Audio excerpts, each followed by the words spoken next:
কানাডার গুরুত্বপূর্ণ Province Ontario থেকে ৯০ কিলোমিটার উত্তরে ব্যারি সিটি। এটি মূলত অন্টারিওর বর্ধিতাংশ। তীর ঘেঁষে অবস্থিত এই শহর মূলত শৌখিন কানাডিয়ানরাই অবসর কাটাতে যান। বিভিন্ন দেশের ভ্রমণ পিপাসু মানুষের আনাগোনা লেগে থাকে সারা বছরই। বাড়ি কেনেন অপেক্ষাকৃত ধনকুবেরা। কানাডার সেই শৌখিন শহরে প্রাসাদ রয়েছে বাংলাদেশের আলোচিত এনবিআর কর্মকর্তা মতিউর রহমানের কন্যা ফারজানা রহমানের স্পিতার। চলতি বছরের ১২ জানুয়ারি তিনি বাড়িটি কেনেন। এতে খরচ হয়েছে $৮,৮৮,০০০ কানাডিয়ান ডলার। এছাড়া রেজিস্ট্রেশন ও জমি ট্রান্সফার ফি বাবদ আরও গুনতে হয়েছে প্রায় $১০,৫০০ কানাডিয়ান ডলার। সব মিলিয়ে বাড়িটির মালিক হতে বাংলাদেশি টাকায় ৯ কোটি টাকারও বেশি খরচ হয়েছে।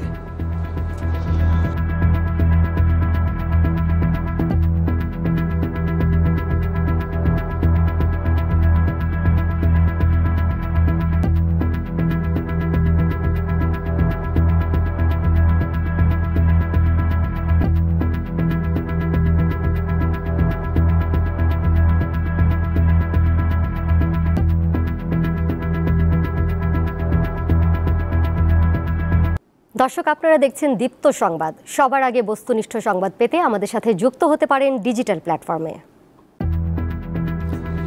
কানাডার গুরুত্বপূর্ণ প্রভিন্স অন্টারিও থেকে ৯০ কিলোমিটার উত্তরে ব্যারি সিটি। এটি মূলত অন্টারিওর বর্ধিতাংশ। তীর ঘেঁষে অবস্থিত এই শহর মূলত শৌখিন কানাডিয়ানরাই অবসর কাটাতে যান। বিভিন্ন দেশের ভ্রমণ পিপাসু মানুষের আনাগোনা লেগে থাকে সারা বছরই। বাড়ি কেনেন অপেক্ষাকৃত ধনকুবেরা। কানাডার সেই শৌখিন শহরে প্রাসাদ রয়েছে বাংলাদেশের আলোচিত এনবিআর কর্মকর্তা মতিউর রহমানের কন্যা ফারজানা রহমানের স্পিতার। চলতি বছরের ১২ জানুয়ারি তিনি বাড়িটি কেনেন। এতে খরচ হয়েছে $৮,৮৮,০০০ কানাডিয়ান ডলার। এছাড়া রেজিস্ট্রেশন ও জমি ট্রান্সফার ফি বাবদ আরও গুনতে হয়েছে প্রায় $১০,৫০০ কানাডিয়ান ডলার। সব মিলিয়ে বাড়িটির মালিক হতে বাংলাদেশি টাকায় ৯ কোটি টাকারও বেশি খরচ হয়েছে।